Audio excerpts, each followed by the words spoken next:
fact is that we haven't had a global pandemic since 1918. I know we've had potential threats like H1N1, SARS, MERS, but those are situations that were relatively well contained after a reasonable period of time.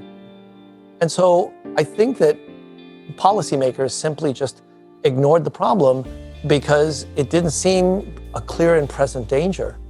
And the fact that we've now experienced a pandemic, I think, can really change the mindset of policymakers to be able to deal with this on a much more effective basis. We're all very aware that influenza pandemics are really remain a threat. We've had 4 in the last 100 and few years. There's so much that we've learned from this coronavirus pandemic, and so much that we've learned from the response to it in terms of vaccine development with new platforms and new approaches, that I think it's very important to learn those lessons and apply them and start thinking about how to apply them to influenza in real time. We need insurance policies for future pandemics, and that requires for us to have better global surveillance, better global agreements on sharing of data and samples, and investments in vaccines that we can predict are likely to cause pandemics. It needs a global framework, and there's a lot we can do. If there is preparedness, it happens before. And what is that ecosystem? What do we need to be doing and thinking about to prepare across this fairly large space? Well, the ecosystem really consists of the parts of R&D that essentially have to fit together and work in this same space, which is, going from science to a product to meet a need. It had to extend throughout product development, clinical trials. It had to then extend into the regulatory period. It has to extend to delivery. What we really want to do here is to have this ecosystem functioning before anything happens.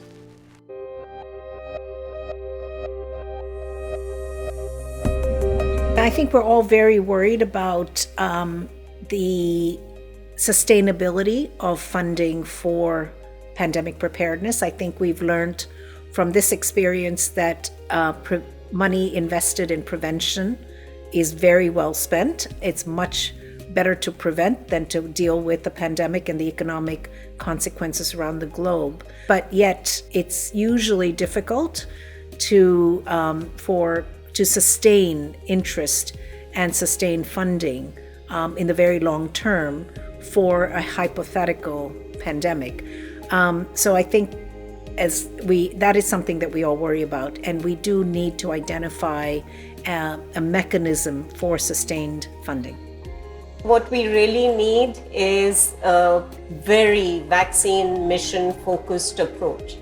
I think what this pandemic has taught us is that it is possible for many diseases to think about technologies that will allow us to make vaccines that can be made fast and that perform very well. That's not a guarantee that we will have a vaccine for every outbreak, but if we are proactive and we can identify virus families from which these potential pandemic-causing viruses are likely to emerge, then we could start work now on making vaccines for type viruses from those families.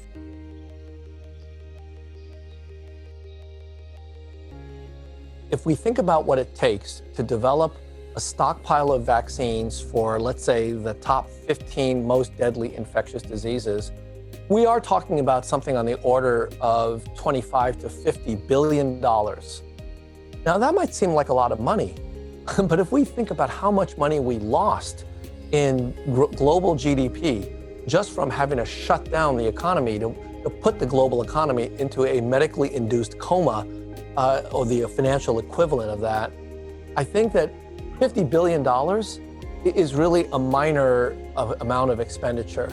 Imagine creating a program where countries now are asked to subscribe to this consortium.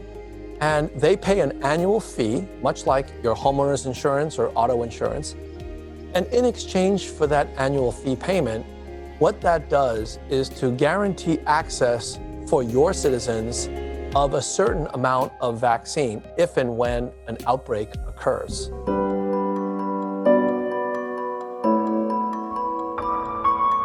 We need to be able to diversify the actual manufacture of vaccines to all parts of the world, so that some of the inequities that we've seen with COVID-19 vaccines are not repeated. From an African perspective, or from the perspective of someone who lives in a lower middle income country, I think we have heard over and over again of the disastrous situation that we're in terms of vaccine access.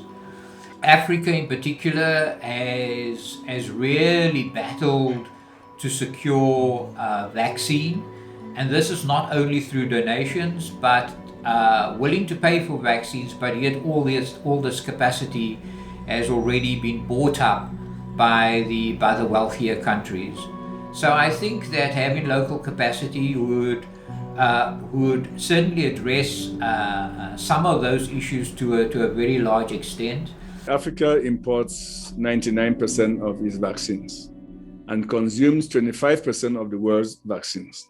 The vaccine market in Africa is about $1.2 billion and is projected to be $2.4 billion in the next 30 years.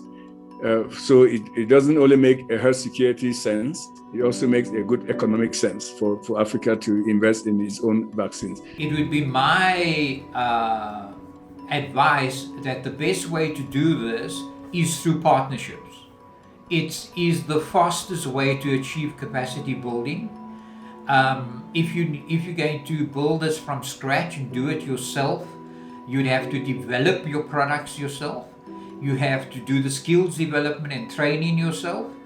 You'll have to do the facility design and all of that, all on your own, which is a learning experience, and that takes time.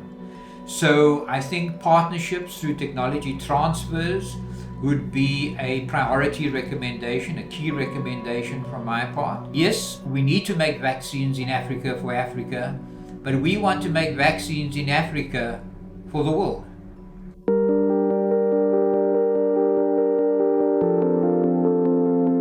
What we are looking for is really a comprehensive structure that brings together multiple stakeholders to ensure that we can do the best possible to protect the world from the ravages of disease. If you have groups that, again, the ACT Accelerator, where you have Gavi and the Coalition for Epidemic Preparedness Innovations, and which is CEPI, and the WHO, and they have a leadership role where they're establishing an accelerated mechanism for diagnostics and therapeutics and vaccines.